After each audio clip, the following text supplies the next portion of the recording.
Shalom, selamat pagi semuanya, jemaat yang ada di sini dan yang ada di rumah dan juga yang dimanapun kita berada saat ini. Saya yakin dan percaya kita sudah mempersiapkan diri, kita mau beribadah kepada Tuhan, kita mau siap-siap meninggikan nama Dia. Amin. Saya undang jemaat kita untuk berdoa. Tuhan Yesus Allah Bapa kami, Allah yang sangat luar biasa, Allah yang patut menerima segala pujian kami. Tuhan, saat ini kami datang ke hadapan Engkau, kami ingin meninggikan nama-Mu, kami ingin melayani Engkau ya Tuhan, melalui mulut kami, dengan pujian kami ya Tuhan. Biarlah pujian ini bukan sekedar nyanyian yang kami naikkan, tetapi ini keluar dari hati kami, ini keluar dengan segenap jiwa kami katakan itu untuk Tuhan Yesus. Terima kasih ya Tuhan, kami siap ya Tuhan untuk memuji dan memuliakan nama-Mu. Semua kita bersama katakan hanya dalam nama-Mu, amin. Saya undang untuk bangkit berdiri semuanya. Kita mau puji nama Tuhan, amin.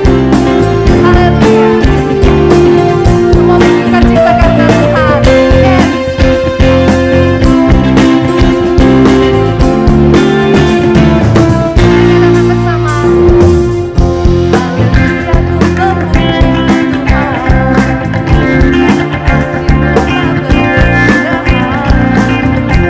Yang bernafas memuji Sang Raja.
hal simpel yang bisa kita lakukan dengan lidah kita, dengan mulut kita. Hal simpel sebenarnya yang bisa kita lakukan itu adalah yang pertama adalah bersyukur. Kita naikkan ucapan syukur kita. Meskipun saya tahu itu sulit, apalagi dalam keadaan yang tidak mengenakan, kita sulit ya untuk mengucapkan kata-kata syukur ya. Tapi sama-sama saat ini kita mau belajar, kita mau mengucap syukur kepada Tuhan di dalam situasi dan kondisi apapun. Dan saya yakin dan percaya dengan kita mengucapkan kata-kata syukur kita, itu berkat lagi ngantri akan dicurahkan ke kita, amin. Amin. Saat ini kita mau belajar menaikkan syukur. Ku naikkan syukurku, kita katakan, ku naikkan syukurku, ku naikkan syukur. Yes, kita sama-sama dengan semua kata, ku naikkan syukurku, ku tak akan berhenti memuji, meninggikan namamu, selalu menari, memuliakanmu. Kasih yang menemukanku, selamatkan dan pulihkanku. Ku naikkan syukurku, ku tak akan berhenti memuji, meninggikan namamu, selalu menari, memuliakanmu. Dibebaskan, dibangkitkan, hidup yang kau berikan ini hanya untukmu. Amin. Kasih Tuhan begitu besar buat kita semua ya. Amin. Haleluya. Kita katakan, kasih-Nya begitu besar, lebih kuat dari dosa. Kasih yang menemukanku, Dia selamatkan kita, selamatkan dan pulihkanku. Ku naikkan syukurku, ku tak akan berhenti memuji, meninggikan namamu, selalu menari, memuliakanmu. Dibebaskan, dibangkitkan, hidup yang kau berikan ini hanya untukmu, takkan berhenti. Amin. Meninggikan namamu,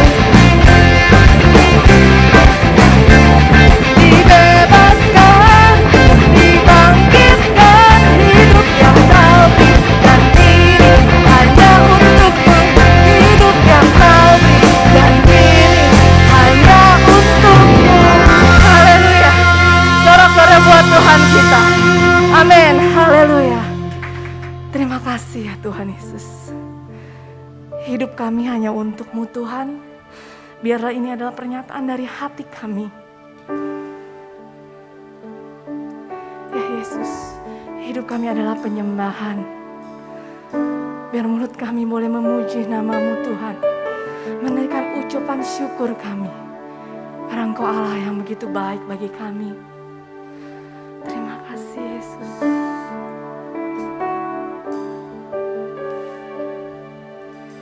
Yesus, Kau sungguh baik. Yesus, namamu indah. Yesus, ku cinta Kau selalu. Ku tinggikan, ku agungkan selamanya.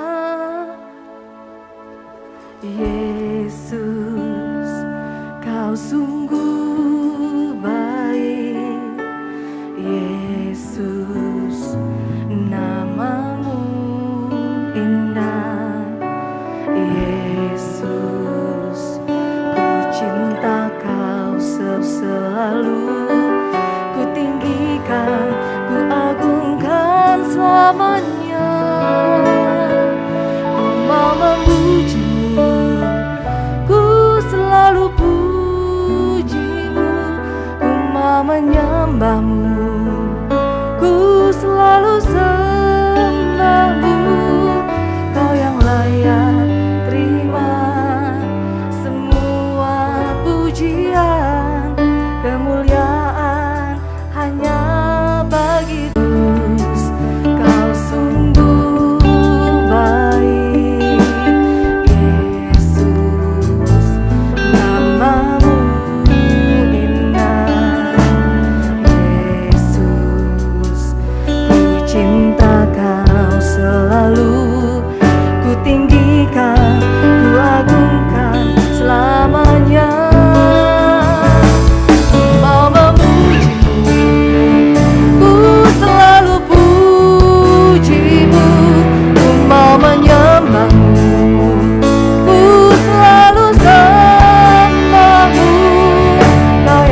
kuasa Yesus Kristus namanya.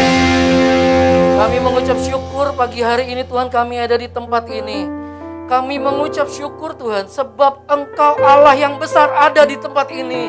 Untuk mengubahkan setiap kami, untuk melawat setiap kami, untuk menjadikan kami ciptaan yang baru, yang semakin diperbaharui. Terima kasih Tuhan. Pagi ini Tuhan kami akan mendengarkan kebenaran firman-Mu. Taruh jauh-jauh hamba-Mu ini Tuhan yang gak ada artinya apa-apa, tapi akan berguna ketika Engkau mengurapi. Untuk itu urapi dia Tuhan. Biarlah segala puji, hormat, kemuliaan hanya bagi-Mu. Di dalam nama Yesus yang siap diberkati lewat firman Tuhan, sama-sama katakan amin. Ya, silakan duduk. Ya, shalom saudara. Hari ini kita masih meneruskan satu tema yang berjudul Change Your Word and Change Your World. Ubah kata-katamu dan kamu akan mengubahkan duniamu. Pada umumnya ketika kita bicara tentang lidah, ketika kita bicara tentang perkataan, hampir semua orang pasti sudah ngerti, sudah pernah dengar. Ada begitu banyak juga khotbah yang disampaikan terkait dengan lidah. Ada begitu banyak khotbah yang disampaikan terkait dengan perkataan kita. Ada banyak artikel, ada banyak buku-buku ditulis terkait dengan lidah. Tapi kalau kita mau jujur, sampai saat ini masih begitu banyak orang yang tidak bisa menguasai perkataannya. Ada masih begitu banyak orang yang tidak bisa menguasai lidahnya. Dan ini sangat mengerikan. Kalau saudara perhatikan ketika di tahun-tahun ini, di masa yang saat ini, ada begitu banyak teknologi yang diciptakan.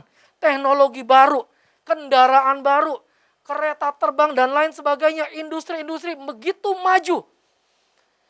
Penguasaan terhadap laut, penguasaan terhadap udara, penguasaan terhadap darat. Itu begitu banyak majunya. Tapi ada satu hal yang kita belum sampai saat ini belum bisa menguasai. Yaitu lidah. Bahkan Alkitab bilang begini. Orang yang bisa menguasai lidah adalah orang yang sempurna. Karena apa Alkitab mengatakan begitu? Karena terlalu sulit kita mengendalikan lidah. Bukan soal bicara tentang status sebagai hamba Tuhan. Atau status sebagai orang biasa atau jemaat biasa. Bukan soal itu. Tapi kadangkala kita sulit untuk mengendalikan satu organ tubuh ini. Yang namanya lidah. Dan hari ini kita akan belajar. Supaya kita ngerti apa yang Tuhan mau dengan lidah kita. Supaya kita tidak salah dalam melakukan segala hal. Karena kita nggak ngerti apa yang Tuhan mau. Dan sebelum kita masuk saya akan cerita satu hal. Yaitu tentang satu orang kaisar. Namanya Nikolasar I. Kalau saudara perhatikan di sini, ada satu raja atau kaisar namanya Nikolasar I. Nikolasar I ini ketika berkuasa, ada satu orang yang pemberontak namanya Kondraty Redleyev. Saudara si pemberontak ini kemudian ditangkap. Ketika begitu dieksekusi, eksekusi gantung. Yaitu akan dihukum gantung. Ketika akan dihukum gantung, entah bagaimana tiba-tiba talinya putus. Dan Redleyev ini tidak mati karena digantung. Pada saat itu ketika orang batal mati karena digantung, itu dianggap sebenarnya dia tidak bersalah, dianggap begitu. Dianggap tidak bersalah, tetapi si Redleyev ini karena orang suka mengutuki, suka menghakimi orang, dia tuh bilang begini, memang pemerintah ini gak ada yang benar. Lihat aja, bikin tali aja gak bisa. Buktinya talinya putus. Karena apa? Karena terlalu banyak korupsi di era ini. Terlalu banyak korupsi di kekaisaran ini. Nikolasar dengar. Dan Nikolasar bilang begini, kita akan buktikan siapa yang lebih kuat. Ucapan dia atau tali saya. Kita akan coba lagi. Kita coba lagi dia gantung dia. Dan ternyata ketika digantung meninggal. Kali ini hukuman gantungnya berhasil. Nikolai Redleyev meninggal. Karena digantung mati, dapat hukuman mati. Harusnya dia bebas. Harusnya dia lepas. Tapi karena mulutnya gak bisa dijaga. Maka sampai digantung ulang. Sampai akhirnya dia mati karena dihukum gantung. Harusnya dia lepas. Harusnya mungkin ada banyak hal-hal yang bisa kita dapatkan yang lebih baik di masa depan kita. Mungkin kita bisa punya persahabatan yang lebih baik. Mungkin kita bisa punya bisnis yang lebih baik. Mungkin kita bisa punya keluarga yang lebih baik. Tetapi kadang-kadang jadi masalah seperti si Nicholas Redleyev ini loh. Kadang-kadang kita nggak bisa jaga mulut kita.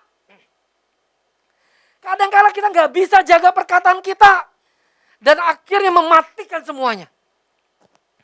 Hari ini kita akan belajar. Kenapa sih Alkitab begitu konsen dengan yang namanya lidah? Dengar baik, karena lidah bisa sangat berbahaya kalau tidak dikelola dengan benar. Api kalau kecil bisa buat jualan. Bisa buat masak. Bisa kita buat api unggun. Tapi kalau sudah terlalu besar, kita nggak bisa kendalikan.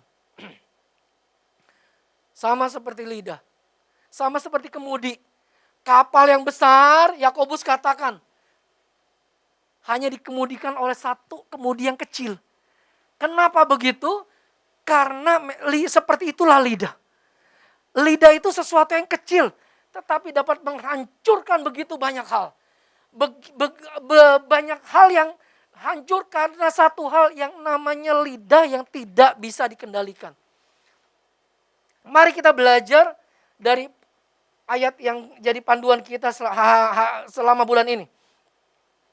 Yaitu Yakobus pasal 3 ayat 9 sampai 10. Yakobus pasal 3 ayat 9 sampai ke 10. Saya akan bacakan. Ayat ini mengatakan seperti ini. Dengan lidah kita memuji Tuhan Bapa kita. Dan dengan lidah kita mengutuk manusia yang diciptakan menurut rupa Allah. Dari mulut yang satu keluar berkat dan kutuk. Hal ini saudara-saudara tidak boleh demikian terjadi. Yakobus bilang begini, dengan mulut ini kita memuji Tuhan. Tadi kita sudah memuji Tuhan. Tadi kita sudah bersorak buat Tuhan. Tadi kita sudah menyembah Tuhan. Tapi jangan sampai keluar dari gereja, mulut kita berubah.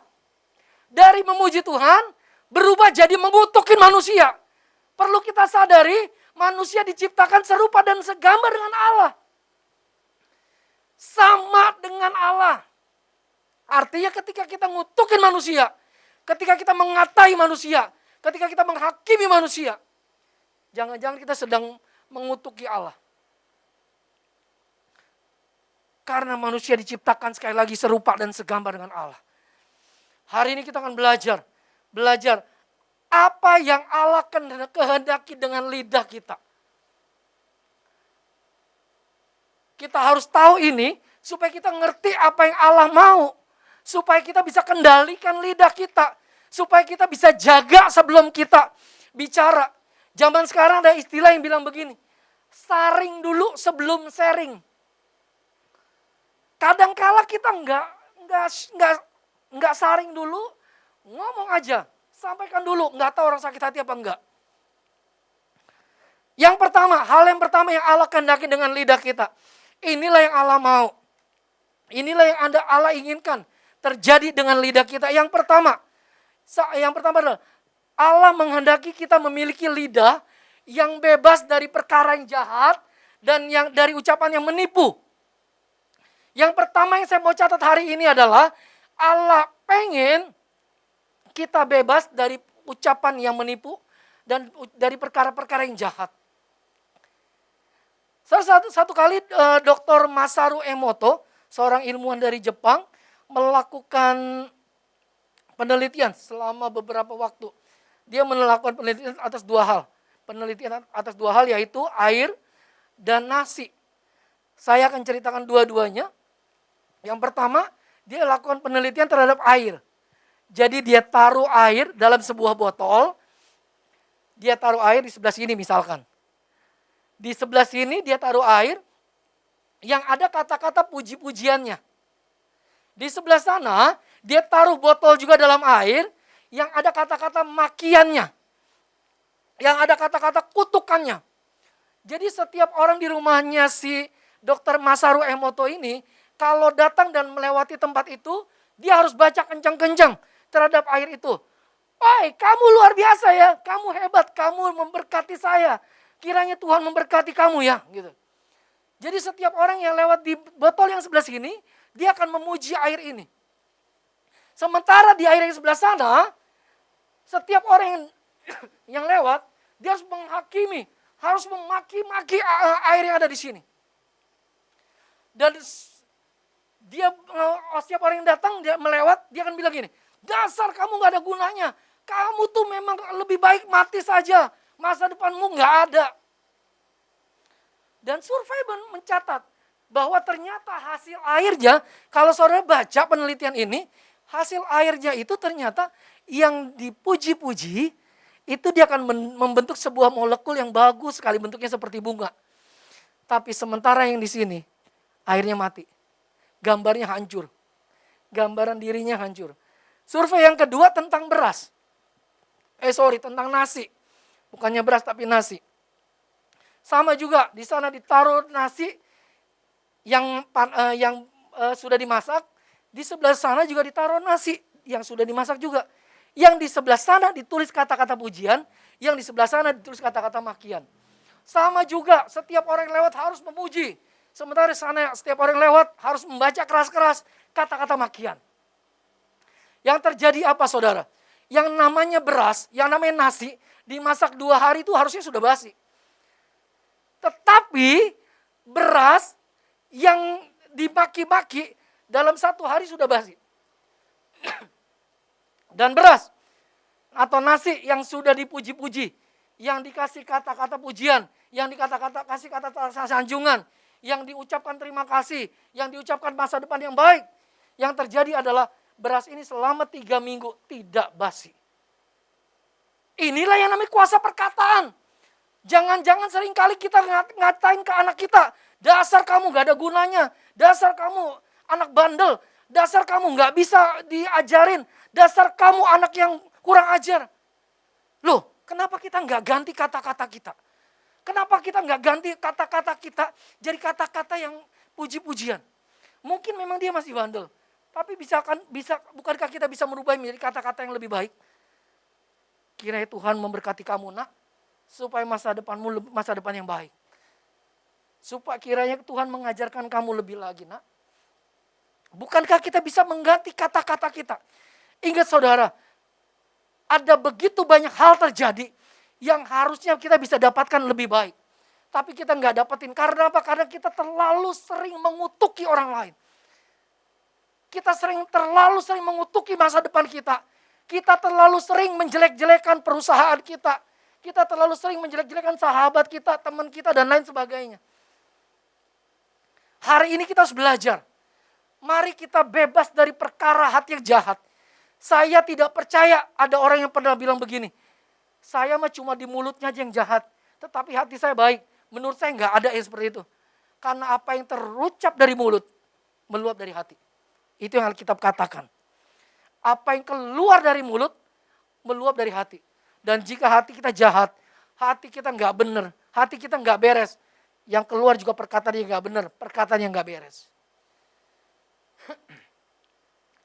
Pemazmur mengatakan begini, 7 kali dalam sehari aku memuji-muji Tuhan. Kenapa kita harus memuji Tuhan? Karena memang kita diciptakan untuk memuji Tuhan. Kita bukan diciptakan untuk mengutuki orang lain. Kita bukan diciptakan untuk berkata-kata jahat. Mazmur ini bilang gini, 7 kali dalam sehari aku memuji-muji Tuhan. Sebab hukum-hukummu itu adil. Kata Raja Daud, seorang raja Israel yang luar biasa dipakai Tuhan. Dan hari ini saya mau bilang begini, bicara tentang kata 7, itu bukan bicara angka. Angka 7 itu adalah angka Tuhan. Tetapi bicara tentang 7 kali, saya mau katakan gini, artinya dalam setiap hari, aku ingin mempersembahkan perkataanku, hidupku untuk kemuliaan nama Tuhan. Aku ingin mempersembahkan hidupku dan perkataanku untuk kemuliaan nama Tuhan. Bukan cuma soal sekali, 2 kali, 3 kali, atau 7 kali. Bukan. Tapi hidup secara penuh. Perkataan kita, hidup kita persembahkan kepada nama Tuhan. Supaya apa? Supaya orang melihat kita dan nama Tuhan ditinggikan. Tidak ada perkara yang jahat, apalagi perkara menipu. Kita harus jaga setiap perkataan kita. Karena apa? Sekali lagi saya mau bilang, masa depan kita itu tergantung dari mulut kita sekarang. Hidup dan mati kita dikuasai oleh lidah. Saudara, kalau saudara perhatikan ada beberapa kali kejadian. Contohnya seperti 12 pengintai. Kalau saudara perhatikan 12 pengintai, di kitab Bilangan pasal 13 ayat 1 sampai 33. Disampaikan bahwa Israel akan pergi ke tanah Kanaan, tetapi dikirimlah 12 orang pengintai. 10 orang pengintai mengatakan begini, enggak mungkin kita bisa merebut tanah itu. Enggak mungkin kita bisa menang perang. Enggak mungkin kita bisa mengalahkan orang-orang sana. Karena mereka tuh orang-orang raksasa. Kita tuh kecil, kita tuh seperti belalang, enggak ada artinya. Sementara 2 orang hamba Tuhan yang bernama Kaleb dan Yosua menyatakan begini, kita akan maju, kita akan berperang, kita akan merebut kota itu. Dan sejarah Alkitab mencatat, hanya ada 2 orang yang masuk ke tanah perjanjian dari 12 pengintai itu. Yang lainnya kemana? Yang lainnya mati sebelum masuk ke tanah perjanjian. Tanah yang dijanjikan oleh Allah, tanah yang berlimpah oleh susu dan madu, tanah yang harusnya direbut. Sesuatu yang baik itu harusnya direbut. Tetapi gagal mereka masuk karena apa? Karena mulutnya nggak dijaga. Sementara 2 orang ini, Yosua dan Kaleb, menyatakan apa yang benar, apa yang berkenan di hadapan Tuhan, apa yang membangun iman buat bangsa Israel supaya bisa maju berperang. Mereka lah yang masuk ke tanah perjanjian. Bukan 2 orang ini. Satu kali lagi ada satu cerita tentang tulang kering. Dalam kitab Yehezkiel pasal 37 ayat 1 sampai 14. Dinyatakan bahwa ada sekumpulan tulang-tulang kering. Yehezkiel bilang ini nggak bisa, ini sudah tulang kering. Tuhan bilang begini, ayo katakan sesuatu supaya ada urat, ada daging, ada darah yang mengalir. Dan catatan Alkitab mencatat bahwa diperkatakan mulai saat ini keluar darah, daging, urat semuanya. Dan terjadilah tulang-tulang kering itu, tulang-tulang yang nggak ada harapan itu, tulang-tulang yang sudah mati itu bangkit kembali menjadi satu pasukan yang besar. Bapak Ibu Saudara sekalian, bukankah harusnya itu yang kita lakukan? Bukankah itu yang harusnya terjadi ketika ada orang yang semangatnya sedang kendor, sedang lemah, lesu, karena punya masalah, punya himpitan, tekanan, apa yang kita tidak mengerti. Justru kita harus perkatakan firman Tuhan, kita bangkitkan semangatnya. Kita nasihati, bukan justru kita salahkan. Kita ingatkan firman Tuhan supaya apa? Supaya bangkit kembali semangatnya. Seperti tulang kering yang sudah gak ada harapan itu kembali bangkit. Menjadi satu pasukan yang besar. Artinya gini, artinya menjadi orang-orang yang hebat.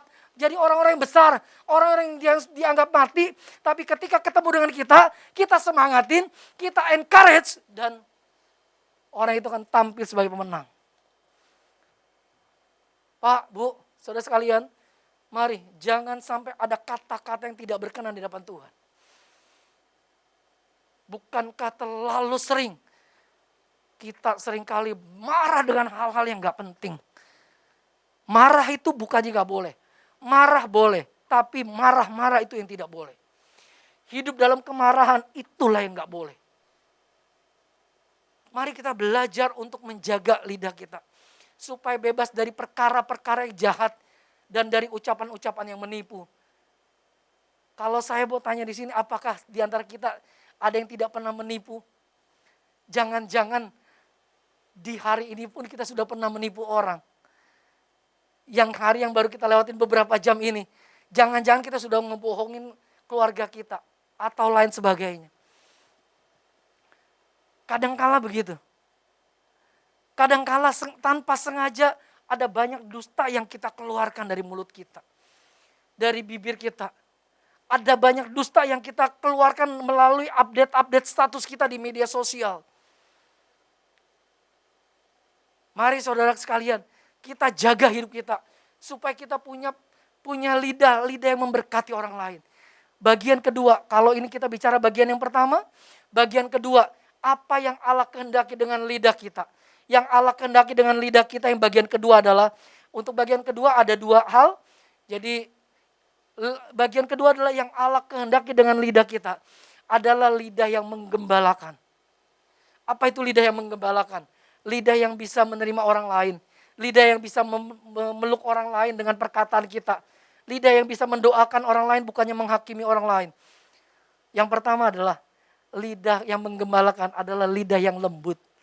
Pak, Bu, enggak pernah ada yang namanya kemarahan bisa memecahkan masalah. Tidak ada. Saya mau tanya begini. Kenapa orang yang pacaran, suaranya pelan-pelan aja pasangannya sudah tahu? Kenapa orang kalau pacaran suaranya pelan, tapi pasangannya ngerti apa yang disampaikan? Tapi orang yang sudah berumah tangga kadangkala sudah teriak-teriak pasangannya nggak ngerti. Ini bukan soal intonasi, ini bukan soal tinggi rendahnya suara. Tapi ini bicara tentang hati yang menjauh. Orang kalau pacaran suaranya pelan aja dia sudah ngerti. Karena apa? Karena hatinya dekat. Karena hatinya terikat. Orang kalau hatinya jauh, susah untuk saling mengerti. Jadi yang pertama adalah lidah yang lembut. Pak, Bu, satu kali ada seorang anak muda, anak remaja gitu ya. Anak remaja ini entah kenapa sering sekali marah dalam banyak hal. Anak remaja ini sering kali marah-marah. Karena satu hal dia marah. Apapun yang orang lain lakukan, yang dia nggak suka dia marah. Satu kali dia datang ke papinya. Dia bilang begini, Pi, kenapa ya? Aku ini kok sering kali marah-marah, Pi ya. Gimana aku bisa ini, Pi ya? Papinya bilang begini, Nak, coba mulai catat berapa kali kamu marah dalam satu hari. Anak ini mulai mencatat ketika dia satu kali marah. Dasar kamu ya, aku nggak suka, aku bla bla bla bla. Dia catat, aduh, aku satu kali salah, satu. Dan hari itu dia mencatat ada 54 kali dia marah. Begitu dia lihat, aduh ngeri sekali. 54 kali dalam satu hari. Dia tanya lagi papinya, Papi, kenapa aku bisa marah-marah sampai 54 kali, Pi? Bagaimana ini, Pi? Papinya bilang begini, Nak, ambillah satu buah papan dan kamu ambil paku. Ketika kamu marah, kamu tempelin paku itu satu. Ketika kamu marah lagi, ambil satu paku, kamu tempelin lagi ke papan itu. Anak ini melakukannya. Dan hari itu dia ketok paku ke sebuah papan. Dia lihat ternyata dalam satu hari dia marah 43 kali. Dia bilang sama papinya, Papi, aku mengerikan sekali ternyata, Pi. Aku 43 paku yang aku tempelin. Artinya ada 43 kali aku marah-marah. Papinya bilang begini, Nak, coba sekarang gini, ubah hidupmu. Kalau kamu mau marah, kamu tahan. Kamu kan anak Tuhan. Kamu gak boleh marah-marah. Kamu kan anak Tuhan yang harus memberitakan kebenaran dan kasih. Kamu gak boleh marah-marah. Nah, sekarang papi challenge kamu lagi. Kalau kamu gagal untuk marah, tapi kamu berubah jadi memberkati, kamu cabut satu paku. Anak ini mulai lagi dengan challenge-nya. Challenge kali ini adalah mencabut paku ketika nggak marah. Satu kali dia ngadepin satu hal, dia pengen marah banget. Sampai dia bilang, aduh aku pengen marah sekali. Tapi dia tahan karena dia anak Tuhan. Ketika dia tahan, dia cabut pakunya satu. Yang 43 paku tadi itu. Dia cabut satu. Dia cabut dua. Dia cabut tiga. Dan dalam 5 hari, 43 paku yang tadi tertancap di papan, habis semuanya. Artinya dalam 5 hari, dia bisa menahan kemarahan selama 43 kali. Sekarang papinya bilang ke dia, Nak, lihat nak. Ketika kamu marah, walaupun kamu sudah minta maaf, walaupun kamu sudah mengaku salah, masih ada lubang di papan tadi. Masih ada lubang di papan.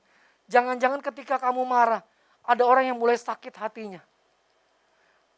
Nah, perkataan kasar yang kamu ucapkan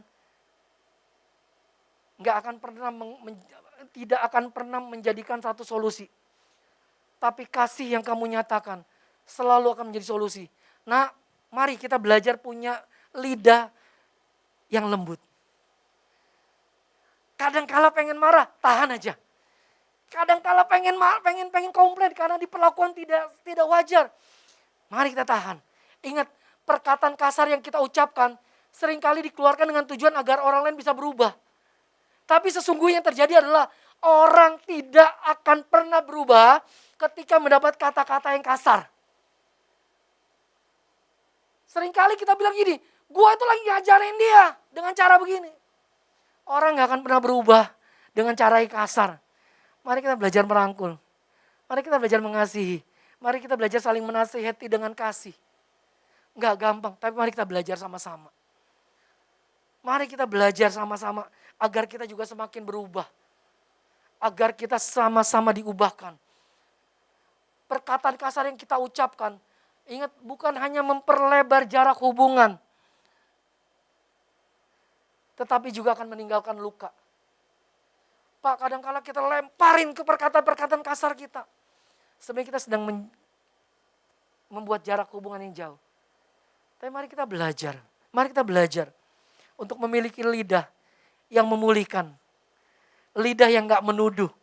Lidah yang gak menghakimi. Lidah yang menguatkan sesama. Lidah yang mengampuni. Lidah yang mengingatkan akan kebenaran firman Tuhan. Bagian kedua dalam lidah yang menggembalakan ini adalah lidah yang memulihkan.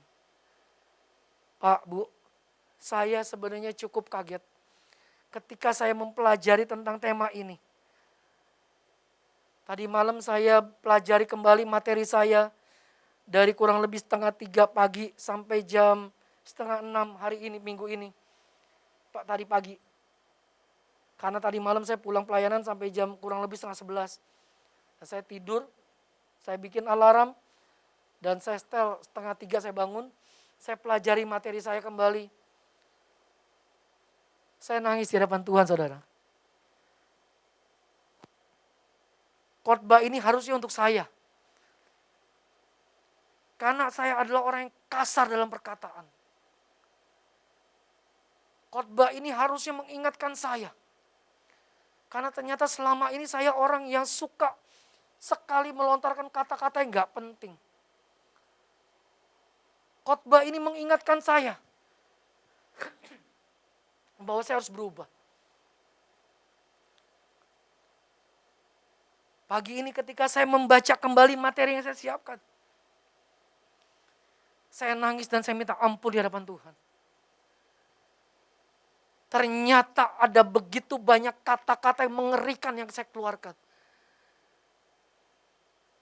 Ternyata ada begitu banyak kata-kata kasar yang dulu saya sering ucapkan.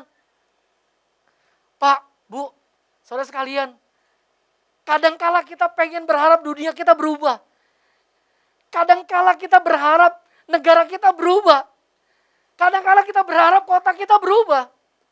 Tapi hari ini mari kita belajar dari satu hal yang sederhana banget. Ubah dulu kata-kata kita dan dunia kita akan berubah. Saya percaya ketika kata-kata kita diubah, satu sama lain tidak ada persungutan, satu sama lain tidak ada penghakiman, satu sama lain tidak ada kata-kata tuduhan. Saya sangat percaya yang terjadi adalah kita akan saling menguatkan. Ada kasih Allah yang dinyatakan. Minggu-minggu ini saya sedang menyiapkan satu makalah untuk tugas kampus. Dan saya mempelajari tentang sebuah gereja lokal yaitu GBT CBC ini. Gereja kita ini. Saya mendapat pelajaran bahwa salah satu value kita adalah menginspirasi. Saudara dengar, ketika saya bicara dengan Pak Yusuf, saya bicara dengan Pak Jemi, ya salah satu value kita adalah menginspirasi. Pak, Bu, bagaimana kita bisa menginspirasi orang yang tidak kenal Tuhan? Bagaimana kita bisa menginspirasi generasi? Kalau perkataan kita nggak pernah diubahkan. Bagaimana kita bisa menjadi inspirasi buat orang yang belum ke gereja ini, belum kenal gereja ini. Kalau kata-kata kita adalah kata-kata makian. Mari kita ubahkan kata-kata kita. Saya akan tutup dengan beberapa kalimat. Hari ini, mari kita ambil komitmen. untuk tidak lagi mengucapkan kata-kata yang kosong, untuk tidak lagi mengucapkan kata-kata yang jahat, untuk tidak lagi mengucapkan kata-kata yang menipu. Tetapi kita ubah menjadi kata-kata yang membangkitkan iman, supaya tulang-tulang yang kering, harapan yang sudah mati, harapan yang sudah pudar kembali dibangkitkan. Supaya ada orang-orang terinspirasi atas hidup kita. Supaya ada orang-orang yang terinspirasi lewat perkataan kita. Supaya ada orang-orang yang terinspirasi dengan apa yang kita kerjakan.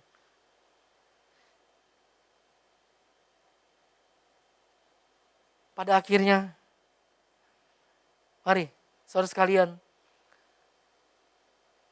kita saring setiap perkataan kita. Apakah kita mau atau tidak menerima pernyataan orang lain kalau dituduhkan pada kita. Kalau tidak mau, ya lebih baik kita juga tidak menuduhkan hal-hal yang tidak berkenan di hadapan orang lain. Karena apa yang kita tabur, itu yang kita tuai. Kalau kita tabur marah-marah, kalau kita tabur maki-maki, kalau kita tabur penghakiman, kalau kita tabur tuduhan, satu kali kita pasti akan menabur itu semua. Tapi ketika kita menabur kasih, ketika kita menabur lidah yang lembut, ketika kita menabur lidah yang memulihkan, saya percaya kita akan menabur yang namanya damai sejahtera. Saya percaya kita akan menabur yang namanya kemurahan Allah. Saya percaya kita akan menabur yang namanya masa depan yang gilang gemilang. Saya percaya kita akan menabur masa depan yang lebih baik dari sekarang. Kiranya Tuhan Yesus memberkati. Amin. Bapak, kami bersyukur untuk anugerah Tuhan dalam hidup kami. Kami berterima kasih Tuhan untuk ibadah yang boleh berlangsung pagi hari ini. Kami berdoa Tuhan, kiranya Tuhan ampuni kami bila selama ini Tuhan kami salah dalam tutur kata kami. Bila selama ini Tuhan kami gagal dalam mengendalikan setiap perkataan kami. Tuhan ampuni kami. Terima kasih Tuhan untuk nasihat, untuk teguran yang Tuhan berikan kepada kami pada hari ini. Dan biar pagi hari ini Tuhan, kami boleh mengambil komitmen untuk kami mengubah setiap perkataan kami. Sehingga kami Tuhan dapat mengalami transformasi sesuai dengan yang Tuhan kehendaki dalam hidup kami. Terima kasih Bapak, terima kasih. Tuhan berkati para pelayan-Mu yang sudah terlibat melayani pada pagi hari ini. Tuhan berkati hamba-Mu yang sudah menyampaikan firman Tuhan pagi hari ini. Tuhan berkati setiap daripada kami yang mengikuti ibadah baik di tempat ini maupun yang ada di rumah. Terima kasih Tuhan, kami juga sehati. Sebelum kami berpisah satu dengan yang lain, kami mau berdoa bagi bangsa dan kota ini. Tuhan semakin memberkati bangsa dan kota ini. Tuhan memberkati para pemimpin bangsa dan kota ini. Berikan hikmat kebijaksanaan bagi mereka, sehingga dalam mereka memimpin bangsa dan kota ini, mereka boleh mengambil keputusan yang tepat, yang boleh mendatangkan keuntungan bagi seluruh bangsa dan kota ini. Terima kasih Tuhan Yesus. Dan sebentar sebelum kami pulang, kami mau terima berkat Tuhan. Mari sama-sama kita mau arahkan hati, pikiran kita kepada Tuhan. Tuhan memberkati dan melindungi engkau. Tuhan menyinari engkau dengan wajah-Nya yang memberikan engkau kasih karunia. Tuhan menghadapkan wajah-Nya kepadamu dan memberikan engkau damai sejahtera. Oleh sebab itu, terimalah berkat anugerah dari Allah Bapa di surga, cinta kasih dan kemurahan dari Tuhan kita Yesus Kristus, serta persekutuan dari Allah Roh Kudus menyertai kehidupan kita mulai saat ini sampai selama-lamanya. Terimalah segala berkat ini di dalam nama Tuhan Yesus Kristus. Haleluya. Amin. Selamat hari Minggu. Shalom.